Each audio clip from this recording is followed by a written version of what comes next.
नमस्कार प्यारे प्यारे बच्चों। फिजिक्स गुरु यूट्यूब चैनल देखने वाले सभी बच्चों का हार्दिक स्वागत है। प्यारे बच्चों, ये इलेक्ट्रोस्टैटिक्स की सीरीज चल रही है।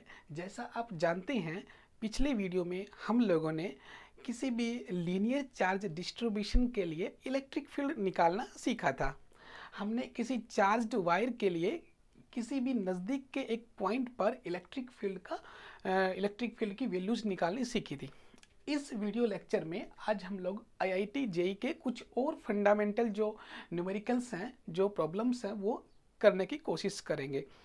तो आज हम लोग जो प्रॉब्लम ले रहे हैं वो ले रहे हैं सेमी सर्कुलर रिंग की।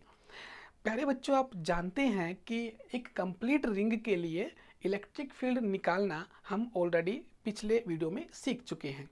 किसी कंप्लीट सर्कुलर रिंग के लिए सेंटर पे इलेक्ट्रिक फील्ड 0 होता है अगर यूनिफॉर्मली चार्ज रिंग है तो, और उसके एक्सिस के ऊपर इलेक्ट्रिक फील्ड निकालना हम लोगों ने आसानी से सीखा था।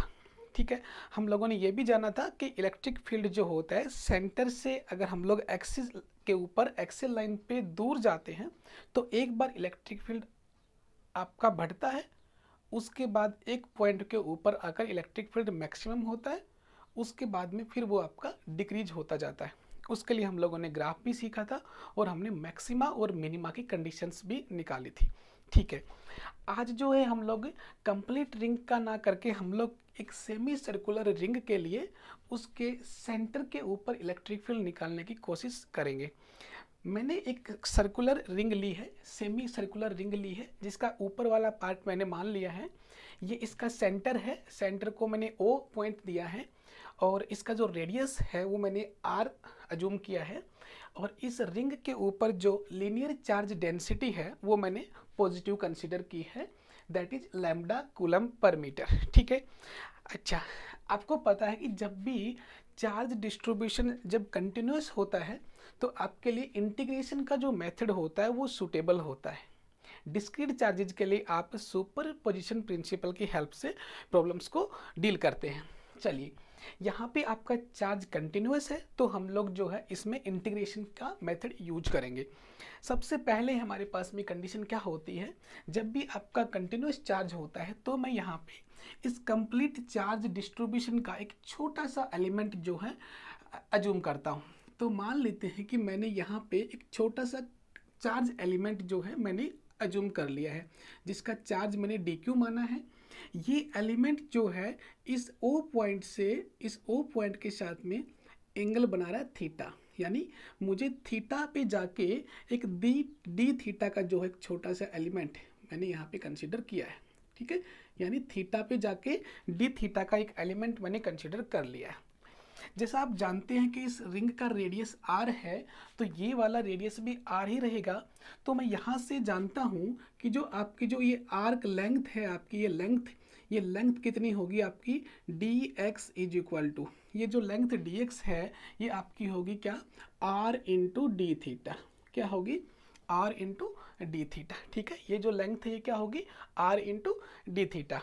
और आप जानते हैं कि जो चार्ज जो होता है वो होता है lambda into d x. Charge क्या होता है, लैम्डा इंटू डी एक्स। यानी अगर आपको कंटिन्यूस चार्ज डिस्ट्रीब्यूशन में लैम्डा गिवन है तो आप लैम्डा के फॉर्मूले से आप lambda is equal to charge upon length से आप यहाँ पे चार्ज निकाल सकते हैं। इस छोटे से एलिमेंट पे आने वाला चार्ज होगा DQ is equal to lambda into d x. ठीक है, तो मैं यहाँ पे जो है यहाँ पे dx की वैल्यू पुट करके चार्ज की वैल्यू निकालता हूँ, lambda into R into d theta. Clear, lambda R D theta क्या हो गया है, कंप्लीट इस एलिमेंट पे चार्ज आ गया है। ठीक है, चलिए अब मैं क्या करता हूँ, इस पॉइंट O पे हमें इलेक्ट्रिक फील्ड जो है बेटा वो पॉइंट O पे निकालना है। तो इलेक्ट्रिक फील्ड निकालने के लिए जिस पॉइंट पे इलेक्ट्रिक फील्ड निकालते हैं वहाँ पे हम लोग एक टेस्ट चार्ज जो है वो अजूम करते हैं। ठीक है, तो मैंने यहाँ पे एक टेस्ट चार्ज रख दिया है। इस टेस्ट चार्ज के ऊपर इलेक्ट्रिक फील्ड यहाँ से चेक करेंगे। तो इलेक्ट्रिक फील्ड के बारे में हम लोग एक बात जानते हैं कि अगर पॉजिटिव चार्ज होता है तो इलेक्ट्रिक फील्ड आपका डाइवर्जिंग नेचर का होता है, यानी electric field away from the charge move करता है। तो यहाँ का जो इलेक्ट्रिक फील्ड है वो किस तरफ आएगा, नीचे की तरफ आएगा। मैं इसको यहाँ पे दिखा रहा हूँ अलग से। देखिए, ये मेरा x एक्सिस हो गया, ये मेरा y एक्सिस हो गया। मैंने यहाँ पे जो है इस कर्व के ऊपर एक छोटा सा पॉइंट कंसीडर किया था चार्ज एलिमेंट, उसके लिए जो इलेक्ट्रिक फील्ड होगा वो इस तरफ आएगा। ठीक है, ये एंगल मैंने थीटा मान लिया था, तो ये वाला एंगल भी थीटा हो जाएगा।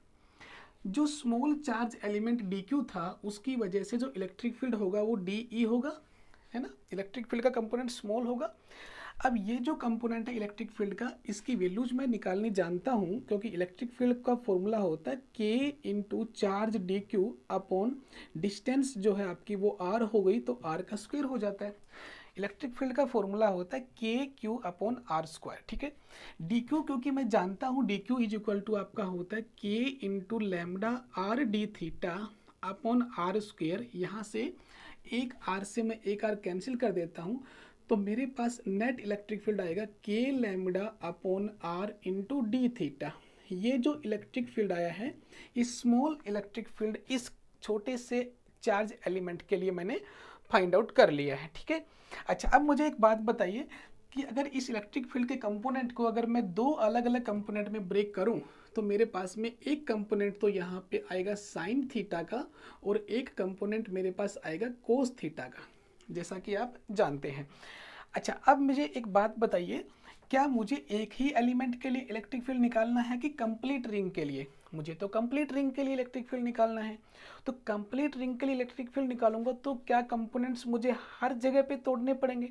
तो मैं छोटे छोटे एलिमेंट जो है इस कंप्लीट रिंग पे कंसिडर करूंगा। लेकिन एक बात सोचिए, जैसे मैंने यहाँ पे एक एलिमेंट को कंसिडर किया है, ठीक उसके अपोजिट सिमेट्रिकल अगर मैं यहाँ पे एक एलिमेंट कंसिडर करूँगा, ठीक है, जैसे मैंने यहाँ पे एक छोटा सा एलिमेंट कंसिडर किया था, उस छोटे से एलिमेंट के कोरोस्पोंडिंग सिमेट्रिकली यहाँ पे भी एक एलिमेंट होगा।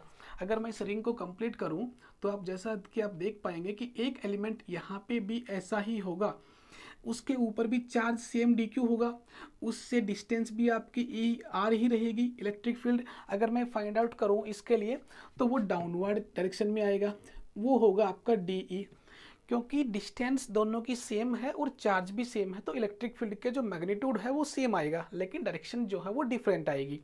अगर ये वाला एंगल थीटा है तो कोरोस्पोंडिंगली ये वाला एंगल भी थीटा ही कंसिडर किया जाएगा, और ये थीटा है तो नीचे वाला एंगल भी वर्टिकली अपोजिट थीटा हो जाएगा। तो इस वाले इलेक्ट्रिक फील्ड की वैल्यू सेम होने के बावजूद मैं इसको दो अलग अलग कंपोनेंट में ब्रेक करने की कोशिश करता हूँ। तो एक कंपोनेंट मेरा कोस थीटा का आएगा और एक कंपोनेंट मेरा साइन थीटा का आ जाएगा। अब जैसा कि आप देख पा रहे हैं कि जो कोस थीटा वाले कंपोनेंट हैं वो दोनों कंपोनेंट इक्वल एंड अपोजिट आ रहे हैं, क्योंकि इलेक्ट्रिक फील्ड जो है वो दोनों के लिए सेम है। ठीक है ना, जैसा कि हम देख पा रहे हैं, और कोस थीटा की जो डायरेक्शन है दोनों की वो अपोजिट है। तो मुझे साफ दिख रहा है कि ये दोनों कंपोनेंट जो हो रहे हैं एक दूसरे को कैंसिल आउट कर रहे हैं। फिर भी हम लोग इसको मैथमेटिकली प्रूव करेंगे। ठीक है, साइन थीटा वाले कंपोनेंट को मैं देख पा रहा हूँ कि दोनों कंपोनेंट जो हैं वो डाउनवर्ड डायरेक्शन में है, तो ये दोनों कंपोनेंट ऐड हो जाएंगे, उससे आपको इलेक्ट्रिक फील्ड नेट मिलेगा, मतलब नीचे वाला कंपोनेंट जीरो नहीं हो रहा है। अच्छा, अगर मैं देखूँ तो अगर इन दोनों के अलावा मैं और एलिमेंट यहाँ पे कट करने की कोशिश करूँ तो उसके लिए भी इसी प्रकार से इलेक्ट्रिक फील्ड आएगा, उसके भी दो ही कंपोनेंट ब्रेक किए जाएंगे, फिर उसके क्रॉसपोंड राइट साइड में एक और इलेक्ट्रिक फील्ड निकलेगा, उसके भी दो कंपोनेंट तोड़े जाएंगे, उनके क्रॉसपोंडिंग जो कोस वाले कंपोनेंट है वो फिर से कैंसिल आउट हो जाएंगे और साइन वाले कंपोनेंट डाउनवर्ड आएंगे। कहने का मतलब ये हुआ कि भाई इलेक्ट्रिक फील्ड का जो कंपोनेंट सब निकाल रहे हैं तो साइन वाले कंपोनेंट्स तो लगातार ऐड होते जा रहे हैं डाउनवर्ड डायरेक्शन में, और कोस वाले कंपोनेंट जो हो रहे हैं एक दूसरे को कैंसिल करते जा रहे हैं। इसका मतलब जो नेट इलेक्ट्रिक फील्ड आपका आने वाला है इस रिंग की वजह से वो डाउनवर्ड ही आएगा साइन थीटा वाले कंपोनेंट्स की वजह से, मतलब कोस वाले कंपोनेंट की वजह से यहाँ पे कोई इलेक्ट्रिक फील्ड नहीं आएगा। ठीक है, एक बात। अच्छा, अब एक काम करते हैं, अगर मुझे पता चल गया तो मैं एक बार कोस वाले कंपोनेंट के लिए इलेक्ट्रिक फील्ड निकाल लेता हूँ, है ना। तो मैं निकालता हूँ D E cos of theta का जो इलेक्ट्रिक फील्ड है, यानी मैं इसको कोस वाला कंपोनेंट बोल के इलेक्ट्रिक फील्ड को इवन मान रहा हूँ।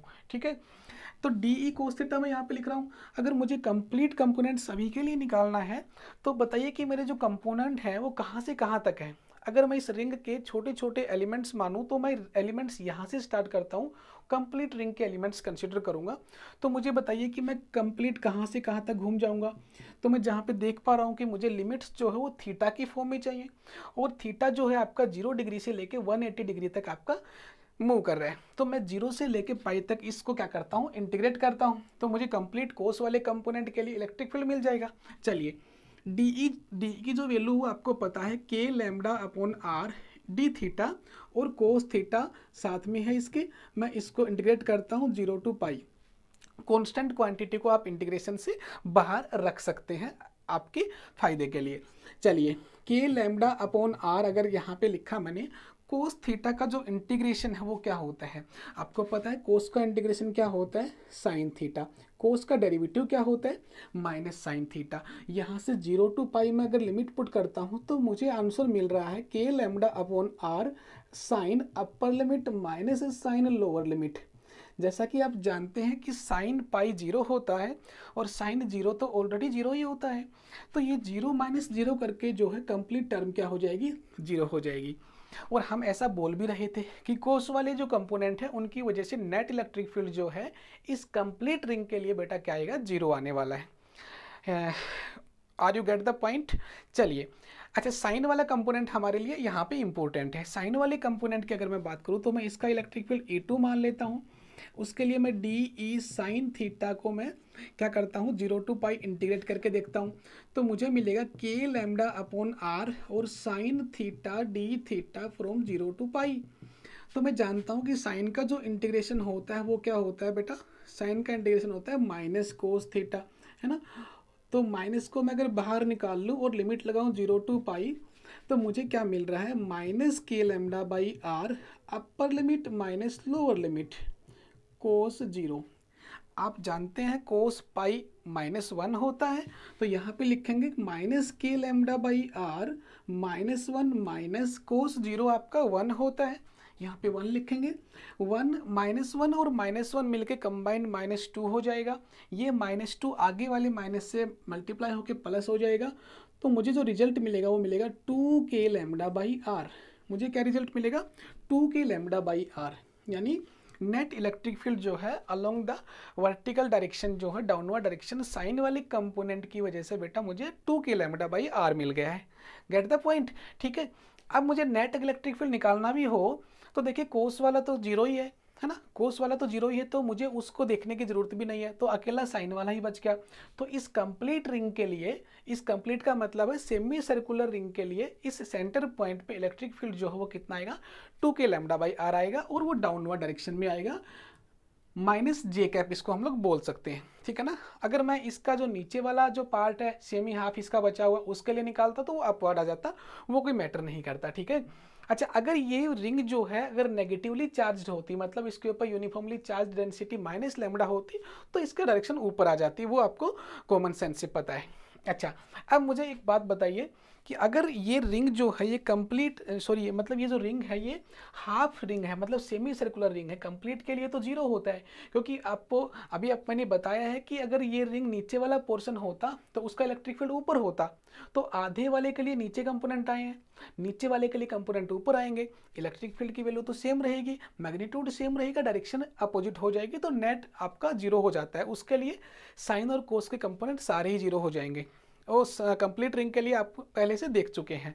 अब मैंने क्या किया है, सेमी सर्कुलर रिंग के लिए क्या है। अच्छा, ऐसे ही मैं आपसे क्वार्टर रिंग के लिए पूछूं तो भाई क्वेश्चन तो ये बनता है कि अगर हम लोगों ने हाफ रिंग के लिए निकाल लिया तो मैं क्वार्टर रिंग अगर लूँ, इसका क्वार्टर अगर पार्ट लूँ, चौथा हिस्सा अगर लूँ, तो उसके लिए भी हम लोग इलेक्ट्रिक फील्ड तो निकाल ही सकते हैं, है ना। ऐसे अगर मान लो कि भाई जो आपका हाफ रिंग थी उसके लिए सेंटर पे जो एंगल था वो 180 डिग्री बन रहा था, तो मैं 0 से लेके पाई तक क्या कर रहा हूँ, इंटीग्रेट कर रहा हूँ। अगर मैं क्वाड्रेंट के लिए पूछूँ तो आप 0 से लेके पाई/2 तक इंटीग्रेट करोगे। अगर मैं किसी और, अगर मैं क्वाड्रेंट का भी हाफ कर दूं, यानी मैं इसका 1/4 का भी हाफ कर दूं, तो आपका आप 0 से लेके पाई/4 तक इंटीग्रेट कर दोगे, है कि नहीं। तो इंटीग्रेशन आपको करना पड़ेगा बार बार, ठीक है ना। तो इसके लिए मैं क्या करता हूँ, मैं एक जनरल फॉर्मूला ड्राइव करता हूँ किसी पर्टिकुलर एंगल के लिए, ठीक है ना, किसी भी पर्टिकुलर थीटा या अल्फा के लिए जनरल डेरिवेशन डिराइव करते हैं। उसके बाद में हम लोग उसमें केवल थीटा या अल्फा की वैल्यू, एंगल की वैल्यू पुट करेंगे। आप किसी भी पर्टिकुलर कर्व, छोटा सा भी अगर पार्ट अगर मैं पूछूं, उसके लिए भी मैं इलेक्ट्रिक फील्ड निकाल सकता हूं। और उस फॉर्मूले में हम लोग जो है इस वाले क्वेश्चन के लिए भी 180 डिग्री का एंगल पुट करके चेक करेंगे, ठीक है ना, कि हमारा आंसर सही आ रहा है कि नहीं आ रहा है। चलिए, तो क्या मैं इसको साफ कर दूं, यहाँ पे आप लोग इसको समझ पा रहे हैं। मैं क्वार्टर रिंग का भी आपको करके दिखाऊंगा। चलो एक बार मैं आपको क्वार्टर रिंग के बारे में थोड़ा सा आइडिया देता हूँ, ठीक है ना। देखिए भाई, मेरे पास में क्वार्टर रिंग है, ये वाली लीजिए, ये हो गया क्वार्टर रिंग, ठीक है ना। इस क्वार्टर रिंग के लिए इसके ऊपर चार्ज कितना बताऊँ, पॉजिटिवली चार्ज लैम्डा है। अच्छा, अब मुझे बताइए कि इसका रेडियस r मान लूँ मैं, तो ओ पॉइंट पे मुझे इलेक्ट्रिक फील्ड चाहिए, तो मैं वही करूँगा, क्या छोटा सा एलिमेंट कट कर लूँगा यहाँ पे, उस एलिमेंट का चार्ज कितना होगा, d q is equal to lambda r D theta होगा, जैसे हमने यहाँ पे किया था, lambda r D theta d q हो जाएगा, और इसके लिए जो इलेक्ट्रिक फील्ड आएगा वो नीचे की साइड में आएगा, ठीक है। लेकिन यहाँ पे एक चीज़ आप देख पा रहे हो कि अगर ये वाला एंगल थीटा होगा तो ये वाला एंगल भी थीटा होगा, तो मैं इस इलेक्ट्रिक फील्ड के दो कंपोनेंट ब्रेक कर रहा हूँ, डी ई साइन थीटा और डी ई कोस थीटा। लेकिन इस बार जो है इन पॉइंट्स के लिए कोरोस्पोंडिंग लेफ्ट साइड में कोई और कंपोनेंट नहीं है, मतलब यहाँ पे तो क्या था, इस आधे पोर्शन के लिए जितने भी पॉइंट्स अगर यहाँ पे आप चार्ज एलिमेंट कंसीडर कर रहे थे उनके लिए अपोजिट में सिमेट्रिकली वो कोरोस्पोंड पॉइंट आपको मिल रहे थे, जिससे आपके कोस वाले कंपोनेंट क्या हो रहे थे, वनिश हो रहे थे, मतलब जीरो हो रहे थे। लेकिन क्वार्टर रिंग के खेल में ऐसा नहीं है, क्वार्टर रिंग में तो क्या है, इनके कोरोस्पोंड यहाँ पे कोई पॉइंट है ही नहीं, इसलिए आपको कोस वाला इलेक्ट्रिक फील्ड भी निकालना पड़ेगा और साइन वाला भी निकालना पड़ेगा, और आपको इंटीग्रेट जीरो से लेके π/2 तक। मतलब ये जो सेम कहानी मैंने रिपीट की थी ये वाली, इस कहानी को दोबारा मैं रिपीट करूँ 0 to π/2 के लिए, तो I will get the answer, ठीक है ना। चलो मैं ट्राई करता हूँ, ठीक है ना। चलिए, अगर मैं E1 निकालूं कोस वाला कंपोनेंट, तो मेरे पास आएगा k lambda by r cos of theta d theta 0 to π/2 के लिए, तो मेरे पास रिजल्ट मिलेगा k लैम्डा बाई आर। आप जानते हैं कोस का इंटीग्रेशन साइन होता है, और साइन थीटा पे लिमिट लगाएंगे 0 to π/2।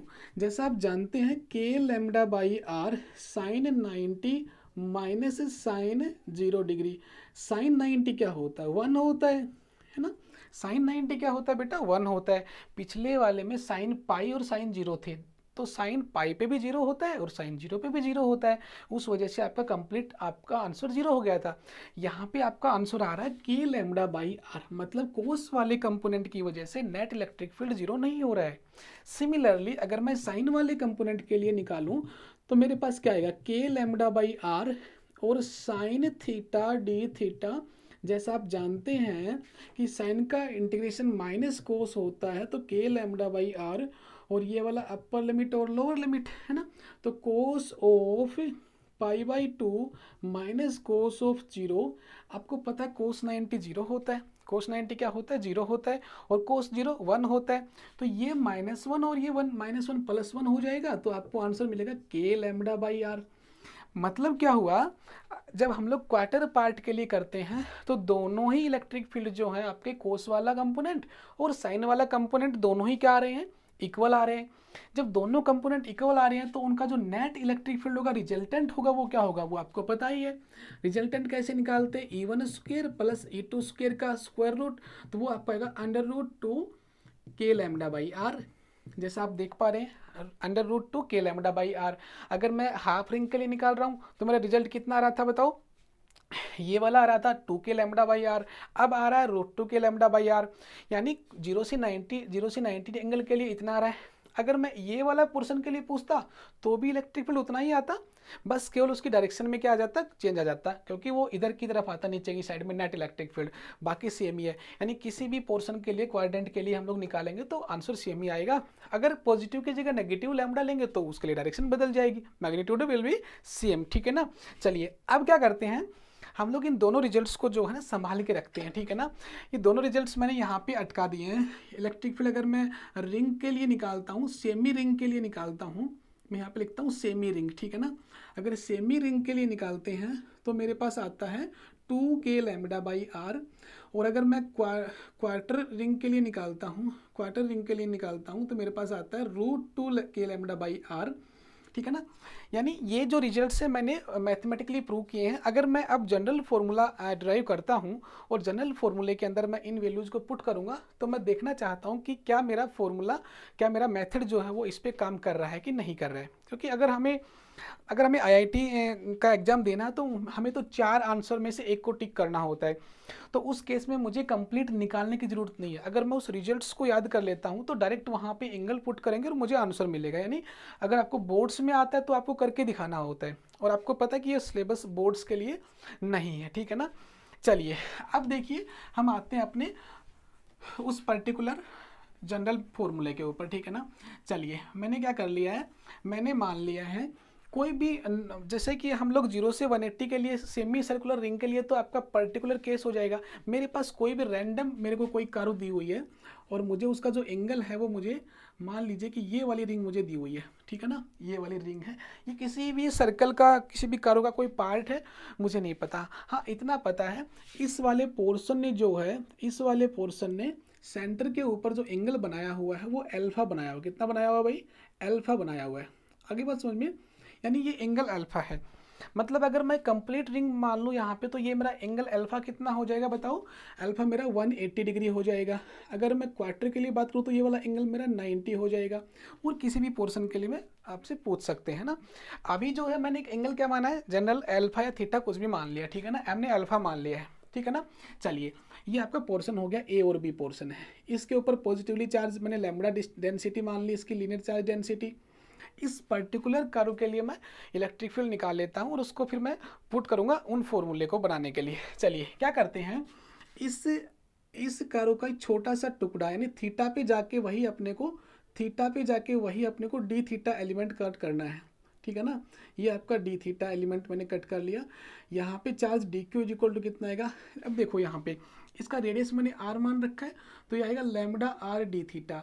ये कहानी वही रिपीट कर रहा हूँ मैं, बार बार बताने की बात नहीं है। छोटा सा एलिमेंट चार्ज एलिमेंट मैंने डी क्यू माना है, डी क्यू के ऊपर चार्ज कितना आएगा, लैम्बडा इंटू उस कर्व की डिस्टेंस या लेंथ, उसकी लेंथ कितनी आएगी, आर इंटू रेडियस, ठीक है ना। तो आर इंटू डी थीटा, ठीक है ना। तो एंगल आपका डी थीटा है, मतलब मैंने थीटा पे जाके डी थीटा एंगल पे जाके मैंने छोटा सा एक एलिमेंट कट किया है, ठीक है। अच्छा इस बार थोड़ा सा मैंने चेंज किया है, इस बार मैंने जो थीटा एंगल माना है मैंने वो वर्टिकल वाली लाइन के साथ माना है, क्योंकि मेरा जो कंप्लीट कर्व है वो एक्स एक्सिस के साथ में पूरी कर्व नहीं थी, है ना। तो वो हमारी मर्जी है, हम लोग किसी के भी साथ मान सकते हैं, ठीक है ना। तो मैंने अल्फा थीटा एंगल जो है मैंने इस परपेंडिकुलर वाले वाई एक्सिस वाले कंपोनेंट लाइन के साथ में मान लिया थीटा और फिर डी थीटा, कोई दिक्कत नहीं है। अच्छा अब जो है अगर मैं इसका इलेक्ट्रिक फील्ड नीचे की तरफ देखूँ तो मेरा इलेक्ट्रिक फील्ड क्या होगा, स्मॉल इलेक्ट्रिक फील्ड होगा डी। अच्छा ये एंगल अगर थीटा है तो इस बार थीटा कौन सा होगा, ये होगा। बस इतना ही चेंज आएगा। अगर थीटा आपने इधर मान लिया है तो आपका थीटा ये हो जाएगा, अगर इधर मानते तो ये हो जाता था। तो ये थीटा होता था तो कोस वाले कंपोनेंट ये होते थे और साइन वाले कंपोनेंट वर्टिकल वाले होते थे। अब क्या होगा आपका, ये वाला जो कंपोनेंट है इसका नाम होगा D E cos of theta और ये वाला कंपोनेंट क्या होगा, D E sine of theta होगा। बिल्कुल सही बात है कि नहीं। सिमिलरली क्रोस्पॉन्डिंगली अगर मैं यहाँ की बजाय यहाँ पे भी एक एलिमेंट काटता हूँ तो आपको पता है कि सिमेट्री एग्जिस्ट कर रही है, तो यहाँ पे भी मुझे एक एलिमेंट मिलेगा। उसके लिए भी आपके कोस वाले कंपोनेंट और साइन वाले कंपोनेंट आएंगे। तो जो साइन वाले कंपोनेंट आएंगे वो इस तरफ आएंगे डी ई साइन थीटा, और कोस वाले नीचे की साइड में आएंगे। तो ऐसे जो है मैं सारे कंपोनेंट्स निकाल लूँगा। फिर आप लोग देख पा रहे हैं कि साइन वाले कंपोनेंट्स एक दूसरे को क्या कर पा रहे हैं, कैंसिल आउट कर पा रहे हैं। तो साइन वाले तो कैंसिल कर देंगे, बचेंगे कौन से, कोस वाले बचेंगे। तो अब मुझे जो है केवल कोस वाले कंपोनेंट्स को ही क्या करना है, निकालना है। मुझे क्या करना है, ओनली कोस वाले कंपोनेंट को निकालना है। तो मेरे पास आएगा नेट इलेक्ट्रिक फील्ड जो है only due to D E cos theta वाले कंपोनेंट की वजह से। अच्छा अब मेरे पास एक प्रॉब्लम यहाँ पे आएगी कि एंगल की जो लिमिट है वो कहाँ से कहाँ तक लो। भाई वहाँ पे तो मुझे पता 0 से लेके 180 तक का एंगल था, दूसरे वाले केस में 0 to π/2 था। अब मुझे एंगल 0 से तो स्टार्ट है ही नहीं, है ना। भाई यहाँ से स्टार्ट होती कर तो 0 मान लेता और 0 to 180 या 0 to π/2। यहाँ पे तो यहाँ से कर्व स्टार्ट हो रही है और यहाँ पे ख़त्म हो रही है। इसका मतलब मुझे ये नहीं पता कि एक्यूरेटली एंगल कहाँ पे है, ठीक है ना। लेकिन मुझे एक बात का पता है कि जो ये वाला एंगल है कंप्लीट ये कितना है, अल्फा है। तो अगर मैं इस वाले पॉइंट से इधर जाता हूँ तो मुझे α/2 एंगल जाना पड़ेगा, और अगर मैं इधर जाता हूँ तो भी मुझे α/2 एंगल जाना पड़ेगा। मतलब α/2 मिला के कितना होगा बेटा, अल्फा हो जाएगा। तो अगर मैं लिमिट लगाऊँ यहाँ पे -α/2 से +α/2 तक, तो क्या बिल्कुल सही होगा, बिल्कुल सही होगा। यानी अगर मैं इधर से इधर जाता हूँ तो आपका एक α/2 बढ़ेगा तो दूसरा α/2 डिक्रीज होगा, है ना। तो आधा एंगल इधर कंसिडर कर लिया और आधा एंगल इधर कंसिडर कर लिया है, और दोनों के लिए मैंने लिमिट लगा दी है -α/2 प्लस अल्फा बाई टू, मतलब एक एंगल घटेगा तो दूसरा बढ़ेगा, सीधी सी बात है, ठीक है, सिमेट्री है ना, तो इधर जाएंगे तो वो बढ़ेगा तो ये घट जाएगा उतना ही, ठीक है। चलिए कुछ नहीं करना, अब तो इंटीग्रेशन करना है बाकी। E is equal to D E, क्या होता है डी, इस छोटे से एलिमेंट की वजह से इलेक्ट्रिक फील्ड क्या होता है k into D Q upon में आर का स्क्वायर, और डी क्यू की वैल्यू मैं पहले से ही पुट कर लेता हूँ, क्या होती है lambda into R D theta, और एक आर से एक आर कैंसिल कर देते हैं और यहाँ पे बचेगा कोस ऑफ थीटा। मतलब ये कहानी हम लोग जो है रिपीट कर चुके हैं पहले, ठीक है ना।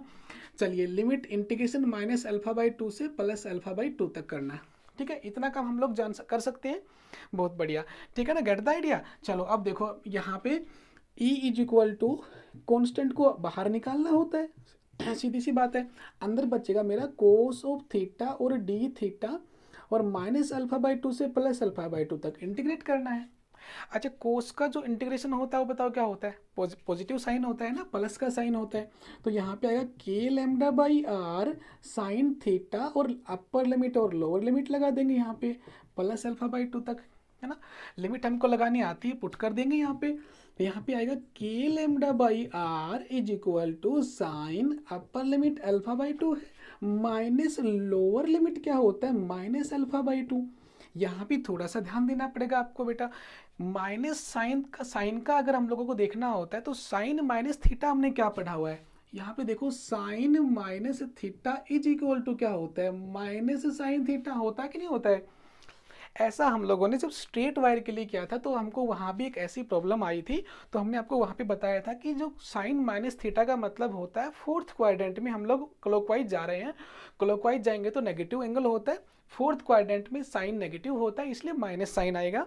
फोर्थ क्वाड्रेंट में अगर नेगेटिव साइन लेते हो तो ओनली कोस और सीकेंड के ही एंगल जो होते हैं पॉजिटिव होते हैं, बाकी सारे नेगेटिव होते हैं। बहुत बढ़िया, तो ये माइनस साइन थीटा बाहर आएगा, माइनस माइनस प्लस हो जाएगा, बहुत बढ़िया, के लैम्डा बाई आर, ठीक है, तो sign alpha by two plus sign alpha by to, ये तो बहुत अच्छा हो गया, दोनों एंगल सेम आ गए, sine a plus sine a two sine a, है ना, तो यहाँ पे मैं टू कर देता हूँ, इसको ट्वाइस कर देता हूँ, मेरे पास मिलेगा टू के lambda by are sine alpha by two, बहुत ही अच्छा रिजल्ट मुझे मिल गया है, ठीक है ना। अब देखिए ये जो इलेक्ट्रिक फील्ड मैंने निकाला है ये इस छोटी सी कर्व के लिए, इस पार्ट ऑफ कर्व के लिए निकाल दिया मैंने जनरल फॉर्मूला। इसमें टू कांस्टेंट है, सभी के लिए यही रहेगा, के कांस्टेंट है, सभी के लिए रहेगा, लैम्डा उसकी डेंसिटी है, सभी के लिए रहेगी, नीचे आर रेडियस है कर्व की वो भी सेम रहेगी, साइन अल्फा बाई टू, यहाँ पे alpha is a variable quantity, भाई अल्फा जो है वो सभी के लिए अलग अलग होता है, जैसा कि हमने पहले दो इलस्ट्रेशन देखे, एक सेमी सर्कुलर रिंग के लिए और एक क्वार्टर रिंग के लिए, वहाँ पे आप देख पा रहे थे कि अल्फा की वैल्यू कितनी बताओ, एक में तो 180 है और एक में कितनी है 90 है। तो अगर आपको सीधी डायरेक्ट अगर अल्फा की वैल्यूज अगर मैं आपको दे दूं तो क्या आप इस फॉर्मूले में पुट करके इलेक्ट्रिक फील्ड निकाल सकते हैं क्या, तो मेरा काम बहुत आसान हो जाएगा, लेकिन एक बार वेरीफाई करना जरूरी है क्या हमने जो फॉर्मूला निकाला वो सही है कि नहीं है। चलिए अब मैं निकालता हूँ पहले सेमी सर्कुलर रिंग के लिए, मेरा बताओ अल्फा कितना होता है 180 डिग्री, सेमी सर्कुलर रिंग मतलब ये हाफ रिंग के लिए एंगल 180 होता है अल्फा, तो 180 पुट कर दूं यहाँ पे तो मेरा इलेक्ट्रिक फील्ड आएगा E is equal to two के lambda by are sine 180 alpha by two, भाई अल्फा बाई टू करना है ना, तो अल्फा अगर 180 है तो 180 बाई टू कितना होगा 90 होगा, और साइन 90 आप जानते हैं कितना होता है बताओ, साइन 90 कितना होता है 1 होता है। तो देखिए आप रिजल्ट एक बार, टू के लैम्डा बाई आर, तो क्या हमने सेमी सर्कुलर रिंग के लिए रिजल्ट यही निकाला था, टू के लैम्डा बाई आर आ गया, इसका मतलब हमारा जो ये जो मेथड था बिल्कुल सही है। तो अब मैं सारा का सारा जो है चीज़ें भूल के अगर मैं एक लाइन याद कर लूँ कि टू के lambda by are sine alpha by two याद कर लूँ, तो मुझे कोई भी अगर एलिमेंट मुझे दे दिया जाए, कितना भी एंगल दे दिया जाए, तो मैं सारे आंसर जो है एक ही सेकंड में निकाल सकता हूँ, ठीक है। चलिए एक बार क्वार्टर वाले के लिए और करके देखते हैं, क्या पता वहाँ पे ना आया हो। क्वार्टर वाले के लिए क्या होगा, क्वार्टर रिंग के लिए आपका अल्फा कितना डिग्री है, पहले से ही 90 डिग्री है कि नहीं है। चलिए देख लेते हैं, अल्फा अगर 90 डिग्री है तो यहाँ पे पुट करता हूँ E is equal to two के lambda by are sine 90 by two, अब साइन 90 बाई टू कितना होता है, साइन 45 होता है, ये आएगा टू के लैम्डा बाई आर, और साइन 45 कितना होता है बताओ 1/√2 होता है, साइन 45 कितना होता है 1/√2, क्या आपका आंसर मैच कर रहा है, बोलेंगे कि सर मैच तो नहीं कर रहा, वहाँ पे तो √2 ऊपर आ रहा है, यहाँ पे √2 नीचे और 2 आ रहा है, मैच कर रहा है। थोड़ा सा एक बार इसको रेशनलाइज करते हैं। यहाँ पे मैं अगर इस इक्वेशन को λ/r √2 से मल्टीप्लाई कर दूँ और √2 से डिवाइड कर दूँ तो बताओ मुझे क्या मिलेगा। क्या मैं एक क्वांटिटी को सेम नंबर से मल्टीप्लाई और डिवाइड कर सकता हूँ? कोई फर्क नहीं पड़ेगा। √2 मिलके 2 से कैंसिल हो जाएगा, मुझे आंसर मिलेगा क्या बताओ? मुझे मिलेगा आंसर √2k λ/r। बताइए क्या ये वाला मैच कर पा रहा है? बिल्कुल कर पा रहा है। मतलब जो आपका क्वार्टर रिंग के लिए हम लोगों ने मैथमेटिकली प्रूव किया था इंटीग्रेशन करके फॉर्मूला, क्या वही रिजल्ट हमको इस वाले फॉर्मूले ने दिया है? तो क्या मैं वो वाला तरीका याद रखूं कि मैं इस फॉर्मूले को याद रखूं? तो मेरे लिए ये वाला इजी रहेगा। तो मैं याद कर लेता हूँ 2k λ/r sin α/2, ठीक है ना। चलिए, अगर आपको ये बात समझ में आई तो हम लोग आगे चले। Are you getting my point? आपको समझ आ रहा होगा। चलिए, अगर आपको ये समझ में आ गया तो एक छोटा सा क्वेश्चन कर लेते हैं। बस देखो, मुझे एक रिंग का कोई भी पार्ट दिया हुआ है, ये आपका लीजिए, ये ले लेते हैं एक छोटा सा टुकड़ा, कोई भी टुकड़ा दे रखा है, और ये जो टुकड़ा है इसका जो एंगल है वो 60 डिग्री दिया हुआ है। कितना डिग्री दिया हुआ है? 60। और इसके ऊपर पॉजिटिव चार्ज लैम्डा दिया हुआ है। बताइए कि नेट इलेक्ट्रिक फील्ड कितना होगा। तो क्या इसके लिए मैं इंटीग्रेशन करूंगा? क्या मैं छोटे छोटे एलिमेंट्स काटूंगा? नहीं, मुझे कुछ नहीं करना। मुझे एक फॉर्मूला याद है। क्या मुझे याद है कि E = 2k λ/r, यानी E = 2k λ/r और साइन α/2, साइन अल्फा कितना है बताओ? 60 डिग्री। 60/2 कितना होता है? 30 होता है। साइन 30 कितना होता है बताओ? 1/2। तो 2k λ/r ये होगा आपका 1/2, है ना। तो ये 2 से 2 कैंसिल, तो k λ/r, तो कितना आएगा? k λ/r आ जाएगा, ठीक है ना। तो इससे 60 डिग्री वाली कर्व के लिए कितना आएगा? k λ/r। अब ये 60 डिग्री की कर्व कहीं भी हो, चाहे सर्कल में कहीं भी 60 डिग्री का एंगल दिख जाए, आपको इलेक्ट्रिक फील्ड का जो मैग्नीट्यूड है भाई वो इतना ही आएगा, डायरेक्शन चेंज हो जाएगी, ठीक है ना। तो मैग्नीट्यूड से मतलब है डायरेक्शन, तो आपको पता ही, डायरेक्शन इसके नीचे की तरफ आएगी, तो वो दूसरी बात है, ठीक है ना। तो अगर आपको समझ में आ गया है तो हम लोग आगे चले, आगे के इलस्ट्रेशंस देखें क्या? चलो, बहुत बढ़िया।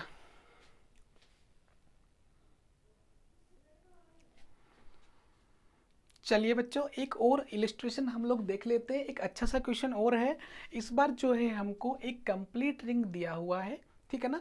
तो कंप्लीट रिंग को देख के आपको एक बात याद आती है कि कंप्लीट रिंग के लिए अगर हमको यूनिफॉर्मली चार्ज रिंग है, उसके लिए सेंटर पे इलेक्ट्रिक फील्ड निकालना हो तो डायरेक्टली 0 आंसर हम लोग देते थे, ठीक है ना। क्योंकि उसके लिए आपका एंगल कितना हो जाता है बताइए? कंप्लीट रिंग के लिए एंगल 2π होता है। तो इस फॉर्मूले के अकॉर्डिंग अल्फा कितना होगा? 2π होगा। 2 से 2 कैंसिल, पाई आएगा। साइन पाई आपका 0 होता है, इस वजह से आपका नेट इलेक्ट्रिक फील्ड 0 हो जाता है। यानी ये जो फॉर्मूला है इस सभी के अंदर काम करेगा। अगर मैं इस कंप्लीट वायर के 2 चक्कर लगाता हूँ तो वहाँ पे एंगल 4π हो जाएगा। तो फिर आपका 4π/2 2π होगा, तो भी 0 होना है। तो ये कोई मैटर नहीं करता। लेकिन यहाँ पे आप जो रिंग देख रहे हो वो रिंग नॉर्मल रिंग नहीं है। यहाँ पे मैंने थोड़ा सा चेंज किया है। इस रिंग के जो 3 पार्ट हैं, आपके 3 क्वाड्रेंट जो हैं, उनके ऊपर जो लीनियर चार्ज डेंसिटी है वो प्लस लैम्बडा है। कैसी है? प्लस लैम्बडा है। लेकिन जो आपका थर्ड क्वाड्रेंट वाला पार्ट है, इसकी जो डेंसिटी है वो माइनस लैम्बडा दे रखी है। यानी यहाँ पे सिमेट्री एग्जिस्ट नहीं कर पा रही है, इसलिए मेरा नेट इलेक्ट्रिक फील्ड सेंटर पे 0 नहीं आएगा। तो मुझे इस वाली रिंग के लिए, इस कंप्लीट रिंग के लिए मैग्नेट इलेक्ट्रिक फील्ड जो है सेंटर पे निकाल के लेके आना है भाई। तो बहुत आसान सी बात है ये। तो देखो, ये वाला जो पोर्शन है पॉजिटिव वाला, इस वाले पॉजिटिव वाले पोर्शन के लिए नेट इलेक्ट्रिक फील्ड कहाँ आएगा? नीचे की तरफ आएगा। और इस वाले पोर्शन के लिए net electric field away from the positive charge ऊपर की साइड में आएगा, है ना। और दोनों रिंग को ध्यान से देखो तो अब दोनों रिंग का जो चार्ज डेंसिटी है वो सेम है। दोनों रिंग का जो आपका जो कर्व है उनका लेंथ भी सेम है, दोनों की रेडियस भी सेम है। तो इसका मतलब इन दोनों की वजह से जो इलेक्ट्रिक फील्ड आएगा वो नेट जो है वो एक दूसरे को कैंसिल आउट कर देगा, चाहे वो कोस का कंपोनेंट हो चाहे वो साइन का कंपोनेंट हो। मैं बात कर रहा हूँ नेट इलेक्ट्रिक फील्ड की। भाई नेट की जब बात करता हूँ तो सारे ही कंपोनेंट आपके क्या हो जाएंगे? कैंसिल आउट हो जाएंगे। अच्छा, मेरा बच गया कौन सा कंपोनेंट? ये वाले 2 कंपोनेंट बच गए। अच्छा, इन दोनों की वजह से जीरो क्यों नहीं होगा? सोचिए, ये पॉजिटिव वाला जो कंपोनेंट है, एक बार मैं इसको मिटा दूं यहाँ से, इसको मैं मिटा देता हूँ क्योंकि ये वाला पोर्शन अब है ही नहीं, समझ लीजिए, और ना ही ये वाला पोर्शन यहाँ पे है। अब मेरे पास केवल दो पार्ट बच गए हैं ना। अब मुझे क्या करना है, इस वाले के लिए नेट इलेक्ट्रिक फील्ड कहाँ आएगा? अवे फ्रॉम द पॉजिटिव, तो डाउनवर्ड डायरेक्शन में आएगा नेट इलेक्ट्रिक फील्ड। यहाँ पे इसको मैं DE1 बोल दूँ, DE1 नहीं, मैं इसको E1 बोलता हूँ, कंप्लीट के लिए मैं E1 निकालूंगा, ठीक है। अच्छा, ये जो नेगेटिव वाला है, इसके लिए सेंटर पे जो इलेक्ट्रिक फील्ड आएगा वो अवे की टुवार्ड्स, इसकी टुवार्ड्स ही आएगा। भाई पॉजिटिव से तो दूर जाता है, नेगेटिव की तरफ आता है, तो इसके लिए डाउनवर्ड ही आएगा। इसको मैं E2 बोल दूँ, और E1 E2 दोनों एक ही डायरेक्शन में है, तो वो क्या हो जाएंगे? ऐड हो जाएंगे, सिंपल सी बात है। तो मैं क्या करता हूँ, मैं इन दोनों की वजह से इलेक्ट्रिक फील्ड निकालता हूँ। लेकिन पहले मैं क्या करता हूँ, पहले मैं इस वाले के दोनों कंपोनेंट निकालता हूँ। जैसे कि मैंने इसका इलेक्ट्रिक फील्ड कितना माना था? E1 माना था, तो E1 का एक कंपोनेंट यहाँ पे आएगा, उसको मैं E1 का कोस वाला कंपोनेंट बोलता हूँ, और इस वाले को मैं E1 का साइन वाला कंपोनेंट बोलूँगा, ठीक है ना। भाई एक कोस का एक साइन का कंपोनेंट होता है कि नहीं होता है ना। अगर वैसे आप लोग करोगे तो आप वैसे, अगर इसका नेट पता है आपको, तो एक क्वार्टर रिंग के लिए कितना होता है? √2k λ/r होता है। कितना होता है? √2k λ/r होता है, अगर आपको पता है तो डायरेक्ट रिजल्ट अगर आपको पता है तो मुझे इस फॉर्मूले के अकॉर्डिंग E1 निकालना आता है 2k λ/r साइन α/2। अल्फा मेरा 90 है, 90/2 45, तो मेरा रिजल्ट कितना आ गया? मेरा आ गया √2k λ/r। ये जो फॉर्मूला है, ये नेट इलेक्ट्रिक फील्ड निकालने के लिए है कि एक्स वाई कंपोनेंट के लिए? ये नेट इलेक्ट्रिक फील्ड निकालने के लिए है। अगर मैं चाहूँ तो इनके एक्स के कंपोनेंट अलग निकाल सकता हूँ, वाई के कंपोनेंट अलग निकाल सकता हूँ। अगर मुझे मार्क्स मिलेंगे लिखने के तो मैं वो वाले तरीके से करूँगा, ठीक है ना। तो मैंने यहाँ पे कर लिया है। चलिए, अब जो है यहाँ पे क्या करने वाला हूँ मैं, ये वाला जो कंपोनेंट है इसकी वजह से आ गया आपका √2k λ/r। सिमिलरली इस वाले नेगेटिव वाले पार्ट के लिए भी क्या होगा? सेम फॉर्मूला लगेगा, क्योंकि एंगल तो वही 90 का है, तो E2 जो है वो भी कितना आएगा बताओ? √2k λ/r आना चाहिए। आना चाहिए कि नहीं आना चाहिए? लेकिन दोनों की डायरेक्शन सेम है, इसलिए मैं नेट इलेक्ट्रिक फील्ड को क्या करूँगा बताओ? सीधा ही जोड़ दूंगा, है ना, क्योंकि दोनों के बीच का एंगल कितना डिग्री है? 0 डिग्री है ना। तो कोस 0 कितना होता है? 1 होता है। तो E1² + E2² + 2E1 E2 cos of 0 degree, वहाँ पे फॉर्मूला बनेगा A + B होल स्क्वायर, है ना। तो डायरेक्टली हम लोग ऐड कर देंगे इसको, तो मेरे पास कितना आएगा? 2√2k λ/r। अगर ये क्वेश्चन जो है मैं सही अगर मेथड से करता हूँ तो मुझे इसके अंदर कंप्लीट 2 पेज मुझे भरने पड़ेंगे, ब्लैक बोर्ड को पूरा भरना पड़ेगा, क्योंकि पहले इसके दोनों निकालूंगा, फिर इसके दोनों निकालूंगा, फिर उसके रिजल्टेंट निकालूंगा, फिर इसके रिजल्टेंट निकालूंगा, फिर दोनों के रिजल्टेंट निकाल के रिजल्ट आएगा। तो इससे अच्छा मैं अगर ये फॉर्मूला याद कर लूँ तो मेरे लिए इन प्रॉब्लम्स में दिक्कत नहीं आएगी। तो आईआईटी की आई हुई प्रॉब्लम में बहुत बार पूछा गया ऐसा सवाल, तो इसमें आपको अगर ट्रिक अगर आती है तो आप इसका आंसर जो है 5 नंबर का जो क्वेश्चन है वो आप चुटकी में कर सकते हो, है ना। 5 या 4 नंबर का जो क्वेश्चन होता है उसको आप लोग बहुत आसानी से कर सकते हो एक ट्रिक के साथ में। तो आपको सारा कहने का मतलब ये है कि आपको ये वाली वैल्यू याद रखनी है। जैसे कि मुझे याद है 2k λ/r साइन α/2, अल्फा आपको गिवन होगा। क्लियर? एक इलस्ट्रेशन आपको और करके दिखाते हैं, एक अच्छा सा क्वेश्चन। ये तो जो बात थी आपकी, ये बातें थी आपकी कैसे चार्ज के लिए, ये थी आपके जो लीनियर चार्ज डेंसिटी मैंने दे रखी थी ना, वो कांस्टेंट होती है। कैसे? कांस्टेंट। अब मैं क्या कर रहा हूँ, मेरे पास एक रिंग है, सेमी सर्कुलर रिंग है, ये लीजिए, और यहाँ पे ओरिजिन पॉइंट के ऊपर मुझे इलेक्ट्रिक फील्ड निकालना है। लेकिन इस बार मेरी जो लैम्डा इसके ऊपर है, देखिए अभी तक जो लैम्डा थी वो क्या थी? कंटिन्यूअस तो थी लेकिन यूनिफॉर्मली डिस्ट्रीब्यूटेड थी। इस बार मेरी जो लैम्डा है वो वेरिएबल है। वेरिएबल के सवाल आपको एडवांस में देखने को मिलते हैं, ठीक है ना, मेंस में नहीं, एडवांस में देखने को मिलते हैं। तो अगर मुझे यहाँ पे इस कंप्लीट के लिए अगर मुझे निकालना है, एक सेकेंड, ओके, तो कंप्लीट के लिए अगर निकालना है तो मुझे दिया हुआ है lambda = lambda naught cos of theta. यानी मेरी जो लैम्डा है वो थीटा के साथ में क्या कर रही है? वेरी कर रही है। जैसे जैसे थीटा चेंज होता है वैसे वैसे आपकी लैम्डा भी चेंज होती है, मतलब एक जैसी नहीं है। तो ऐसे क्वेश्चन में कोई दिक्कत नहीं है, हम लोगों को वही प्रोसेस अपनाना है। कौन सा? जो हमने एक सेमी सर्कुलर रिंग के लिए किया था। इसके लिए हम लोगों को फिर से जनरल फॉर्मूला बनाना पड़ेगा। एक छोटा सा एलिमेंट यहाँ पे कट कर लेते हैं। उसके लिए डी क्यू जो चार्ज होगा वो कितना होगा? Lambda × r × D theta. है ना, lambda into R D theta. लेकिन मेरा जो लैम्डा वो कितना होगा बताओ, लैम्डा होगा lambda naught cos of theta R D theta. इस बार लैम्डा की जगह क्या कर देंगे, lambda naught cos of theta कर देंगे, आर डी थीटा है ही आपका। उसके लिए जो नेट इलेक्ट्रिक फील्ड जो होता है वो कहाँ आता था, डाउनवर्ड आता था, उसको हमने डी ई बोला था।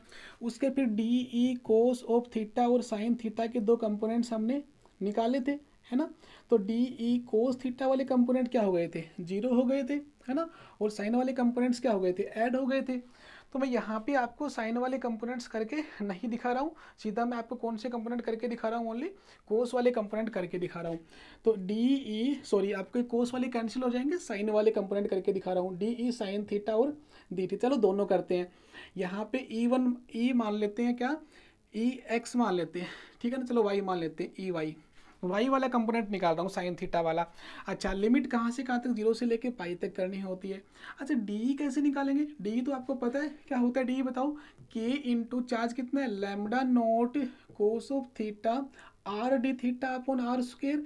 एक आर से एक आर कैंसिल हो जाएगा और integration from zero to pi. बहुत बढ़िया। क्या करना है बताओ, के लैम्डा नोट इसको बाहर निकाल लूँ, अंदर क्या बचेगा बताओ। अच्छा साइन थीटा तो बचा ही हुआ था हमारे पास में, साइन थीटा तो साथ में था ही ना, साइन थीटा और डी थीटा। अच्छा यहाँ पे क्या करता हूँ मैं, इस फॉर्मूले को 2 से मल्टीप्लाई करता हूँ, 2 से डिवाइड करता हूँ, तो मेरे पास में नीचे तो 1/2 बच जाएगा, लेकिन ऊपर मेरे पास फॉर्मूला बन गया है 2 साइन थीटा कोस थीटा। ये होता है साइन 2 थीटा, क्या होता है साइन 2 थीटा। और साइन 2 थीटा का इंटीग्रेशन अपने को करना है 0 टू पाई, ठीक है ना, और साथ में डी थीटा है। अच्छा साइन 2 थीटा का इंटीग्रेशन क्या होता है बताओ, साइन का इंटीग्रेशन होता है माइनस कोस थीटा, है ना, तो माइनस का आएगा ये वाला, तो कोस ऑफ 2 थीटा, और एंगल का दोबारा करेंगे तो फिर बाहर आ जाएगा 2 आपका, तो 2 2 4 हो गया, 0 टू पाई करना है इंटीग्रेशन। बहुत आसान है, minus k lambda note by 4 are, और यहाँ पे cos of 2 into pi minus cos of 2 into 0। बताइए कोस 2 पाई कितना होता है, कोस 2 पाई कितना होता है भाई, कोस 2 पाई होता है 1 + 1 माइनस कोस 0 फिर 1 होता है, तो ये 1 - 1 मिलकर कितना हो जाएगा बताओ, 0 हो जाएगा। इसका मतलब वाई वाला कंपोनेंट जो है मेरा जो वाई वाला कंपोनेंट है वो क्या आ गया बताओ, 0 आ गया है, ठीक है ना। और हमने बताया भी था आपको पहले ही कि वाई वाला कंपोनेंट जो है वो आपका 0 हो जाएगा, ठीक है ना। ई वाई कितना आ गया आपका, 0 हो गया है, ठीक है। चलिए आगे देख लेते हैं, ठीक है। ई वाई वाला जो वाई वाला कंपोनेंट है मेरा वो कितना हो गया बताओ, 0 हो गया है, ठीक है ना। चलिए अब एक बार है ना कोस वाला कंपोनेंट और देख लेते हैं, कौन सा कंपोनेंट देख लेते हैं, कोस वाला कंपोनेंट। इस बार जो है आपका कोस वाला कंपोनेंट जो है वो 0 नहीं हुआ, साइन वाला 0 हो गया। चलो देखते हैं कैसे। मेरे पास आ गया e x is equal to D E cos of theta, और साथ में मेरा क्या है, कोस ऑफ थीटा है आपका। डी ई की वैल्यू कितनी होती है बताओ, वैल्यू पुट कर देंगे, यहाँ पे आएगा के into lambda naught cos of theta, और यहाँ पे कर देंगे डी थीटा, ठीक है ना। और साथ में एक कोस थीटा और है तो कोस स्क्वायर थीटा आ गया, और अपॉन में कितना है आपका आर है, ठीक है ना। ये आपका हो गया 0 टू पाई, ठीक है। अच्छा क्या करते हैं, के लैम्डा नोट अपॉन में आर को मैं बाहर निकाल लेता हूँ, अंदर बचेगा कोस स्क्वायर थीटा और डी थीटा, और 0 से लेके पाई तक। बहुत आसान। अब मुझे कुछ नहीं करना, एक इंटीग्रेशन का सवाल है, कोस स्क्वायर थीटा का इंटीग्रेशन करना है। अब मुझे एक फॉर्मूला याद करना पड़ेगा यहाँ पे, ये होता है 2 cos square theta is equal to cos 2 theta minus 1, यही होता है क्या, 2 cos square theta -1 is equal to cos theta, ठीक है ना। यहाँ पे प्लस ऐसे, ये फॉर्मूला हमने ट्रिग्नोमेट्री में पढ़ा। मुझे यहाँ पे कोस स्क्वायर थीटा चाहिए तो मैं यहाँ पे क्या कर दूंगा, 2 कर दूंगा। तो रिप्लेस करते हैं फॉर्मूले को, तो के लैम्डा नोट बाई आर तो कांस्टेंट है, मेरे पास आएगा कोस ऑफ 2 थीटा प्लस का 1 इंटू डी थीटा, और 2 को बाहर ले आता हूँ और लिमिट लगा देता हूँ, इंटीग्रेशन कर देता हूँ पहले 0 से लेके पाई तक, ठीक है ना। अच्छा जब मैं इस इंटीग्रेशन को सोल्व करता हूँ के लैम्डा नोट बाई 2r, जब मैं इस इंटीग्रेशन को सोल्व करता हूँ कोस 2 थीटा का कितना होता है बताओ, साइन 2 थीटा, है ना। कोस का कितना होता है साइन 2 थीटा, फिर बाद में क्या करूँगा, इसको 2 करूँगा डिवाइड बाई 2, एंगल का दोबारा करूँगा, फिर इसमें upper limit lower limit put करूँगा, फिर माइनस में फिर इसका करूँगा +1 का, 1 का इंटीग्रेशन कितना होता है थीटा होता है, फिर यहाँ भी एंगल पुट करूँगा। तो मुझे जो आंसर मिलेगा वो मिलेगा पाई, क्या मिलेगा मुझे, पाई -0, यानी आंसर आ गया आपका के lambda note pi by 2r, के lambda note pi by 2r, ठीक है ना। तो मेरा ये जो है आपका इलेक्ट्रिक फील्ड का x कंपोनेंट आ गया है, और ये वाला मेरे पास में कौन सा आ गया था, y कंपोनेंट। तो y कंपोनेंट तो जीरो हो गया था, x कंपोनेंट मेरा कितना गया, k lambda naught by 2r। इसका मतलब नेट इलेक्ट्रिक फील्ड क्या होगा, नेट तो यही होगा y x वाला कंपोनेंट ही, तो k lambda naught pi by 2r, ठीक है। ये इंटीग्रेशन ज़्यादा दिक्कत वाला नहीं करेगा आपको। कोस का होता है साइन 2 थीटा, हमने ऊपर भी किया है, कोस का साइन 2 थीटा होता है, अपॉन में 2 करेंगे। उसके बाद में इसको क्या करना है, अपर लिमिट और लोअर लिमिट करके पुट कर देना, आपको आंसर मिल जाएगा, ठीक है ना। तो ये था आपका किसी भी सेमी सर्कुलर रिंग के लिए आपका नॉन यूनिफॉर्म चार्ज डिस्ट्रीब्यूशन के लिए, मतलब चार्ज डिस्ट्रीब्यूशन यूनिफॉर्मली नहीं है, मतलब वो क्या कर रहा है, वेरी कर रहा है, ठीक है ना, वो बार बार क्या हो रहा है, चेंज हो रहा है। तो उसके लिए हम लोग इलेक्ट्रिक फील्ड जो है ऐसे निकालते हैं। आई होप आपको ये समझ में आया होगा, आप लोगों को बेनिफिट इससे मिलेगा। तो अब हम लोग जो है आगे की तरफ बढ़ते हैं, ठीक है।